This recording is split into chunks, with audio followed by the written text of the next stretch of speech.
What up, Pittsburgh Steelers fans? Matty P here with another episode of Steelers War on Steelers Touch Under.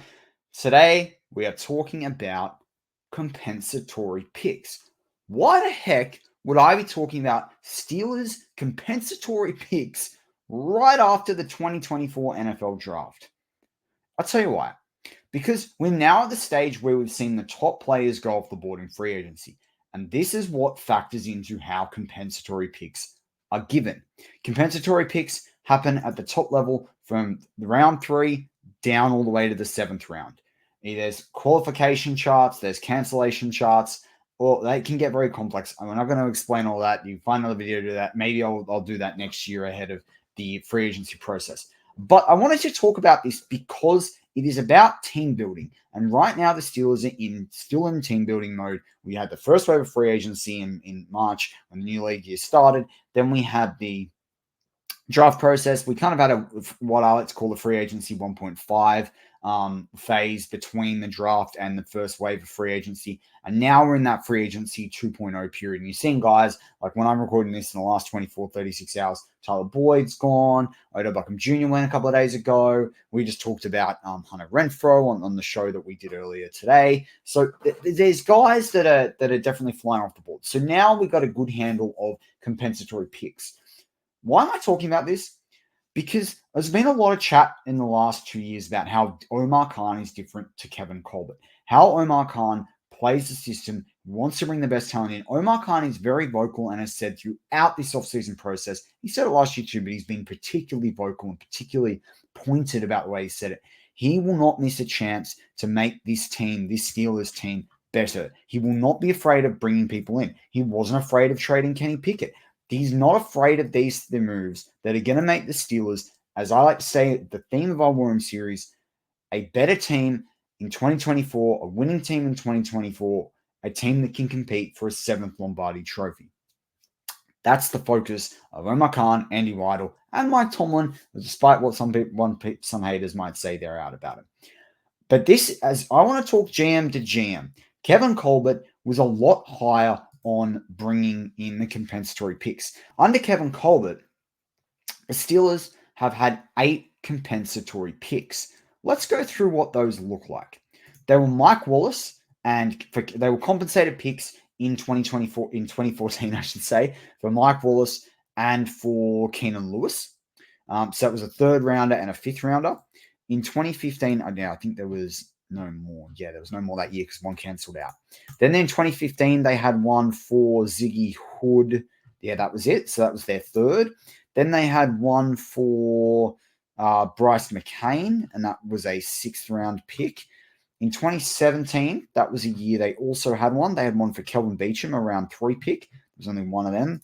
2018 was a year where they also had one. They had one for... No, 2018 was one they didn't. A year they didn't. 2019, they didn't have one either. I've got that written down. 2019, they didn't have it. 2020, I think they got one for Bud. No, that was the next year. They got one for Le'Veon Bell, a 3rd rounder. There was no one else. Then 2021, they had one for Javon Hargrave, the Gravedigger. Then 2022, I'm sure that was Bud Dupree one, where they got, a 4th rounder. That was Bud Dupree. That was used on Dan Moore, off the top of my head. I think that was a Dan Moore pick that year. Then 2023, we didn't have one. The Steelers didn't have one. And 2024, we didn't have one. And right now, the Steelers are on pace to not have one in 2025. But basically, they had 8 of these going back to 2014. And Kevin Colbert's had a lot of them. So why does that matter? Why is that different to Omar Khan? Because Omar Khan cares about bringing in the best talent, right? The best talent. Let's have a look. And it's kind of cool to recap. The Steelers re-signed nose tackle Braden Fiocco, which was really good, as I know there's some subs on this channel that are really, really like Fehoko. I've got a video coming out on him probably next week. I've done some background. I think there's an interesting take I've got on Fehoko. They acquired Deontay Johnson through a trade of Deontay Johnson. That doesn't really affect the compensatory pick formula. They re-signed Christian Kuntz. That affects it. That's their long snapper, Christian 46. They signed Russell Wilson, who was a free agent. They signed Patrick Queen, their most expensive free agent this season. They signed Deshaun Elliott, so we're talking about 4 blokes at this point. They traded Kenny Pickett for picks. That's fine. That goes out, but they still compensation for him. They traded for Justin Fields, but then they signed free agents Miles Killebrew, Van Jefferson, and Cameron Johnston. They signed the defensive tackle, Dean Lowry, running back, kick returner, wide receiver, Cordell Patterson, Kyle Allen, and Quez Watkins. And they signed Miko Pruitt, and they signed Matthew Wright as well. Depends what they signed Matthew Wright to. That might have been to a futures contract, so that sort of comes into a different designation as well. Then they've obviously signed undrafted free agents, but this is about losing players and signing players in that free agency window. Would you rather the Steelers get a 3rd to a 6th round pick, or would you rather the Steelers have Christian Kuntz back as their long snapper, Patrick Queen on the team as your starting linebacker number 1, Deshaun Elliott as a strong safety, which has been a heck problem. They had to release Keanu Neal because the guy failed the physical. Bringing Miles Killebrew back, the punt blocker of the NFL, the leading punt blocker of the last few years, upgrading the punter significantly with Cameron Johnston, bringing in a route runner for Van Jefferson after losing or trading away a route runner in Deontay Johnson. You bring in Miko Pruitt, who's someone that's familiar with the Arthur Smith offense. I'm not that high on him playing the Steelers, but he's a good blocking tight end. That helps, particularly if Pat Freeman is injured. It helps to start to use Darnell in the receiving game. You bring in Dean Lowry, who I think is a better player coming into the Steelers than Chris Wormley was. He's like a Chris Wormley 2.0, but an upgrade.